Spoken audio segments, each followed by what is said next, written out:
اور یاد رکھو گناہ کی صورت میں تم پر توبہ فرض ہے، خود کو ختم کر لینا نہیں۔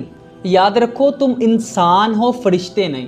فرشتہ وہ ہوتا ہے جس میں غلطی کی گنجائش ہی نہیں ہے، اس میں فنکشن ہی نہیں ہے غلطی کا، لیکن تم تو انسان ہو۔ اور ہم حضرت آدم کی طرف سے دیکھتے ہیں کہ ایک طرف تو انہوں نے فرشتوں پہ سبقت حاصل کی اپنے علم سے، اور دوسری طرف ممنوع شجر بھی۔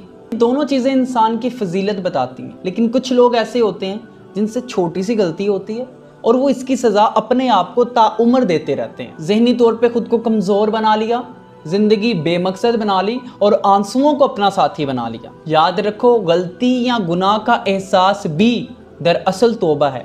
یہ احساس ہی دراصل اس کو پاکیزہ بناتا ہے، لیکن اس احساس کے ساتھ دوسرا احساس بھی ہوتا ہے کہ معافی مل چکی، آگے بڑھ جاؤ۔ بہت سے لوگ ہیں بے شمار غلطیوں کے باوجود بھی شرمندہ نہیں ہوتے۔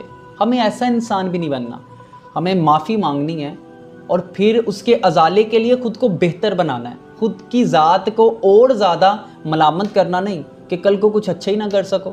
اور یہ جو توبہ کا عمل ہے یہ کس لیے ہے؟ اور یار توبہ آگے بڑھ جانے کے لیے، رکے رہنے کے لیے توبہ نہیں ہے۔ معافی مانگیں، پھر اس معافی پہ یقین رکھیں، اپنے رب کی رحمت پہ یقین رکھیں۔ خود کو ذلیل کرتے رہنا، خود کو نوچتے رہنا، یہ انسان کا کام نہیں ہے۔ خود کو سزا دینا بھی انسان کا کام نہیں ہے۔ بس خود سے عہد کر لو کہ دوبارہ یہ کوتاہی نہیں کروں گا۔ یہ عہد تمہیں دوسری دنیا اور اس دنیا میں بھی سکون عطا کرے گا۔ بہت سے لوگ مایوس ہو جاتے ہیں، اندر ہی اندر پھٹ جاتے ہیں، حالانکہ انسان غلطیوں کا پتلا ہے۔ انسان غلطیوں کا پتلا ہے۔ انسان کی تعریف ہی گر کے اٹھنے میں ہے۔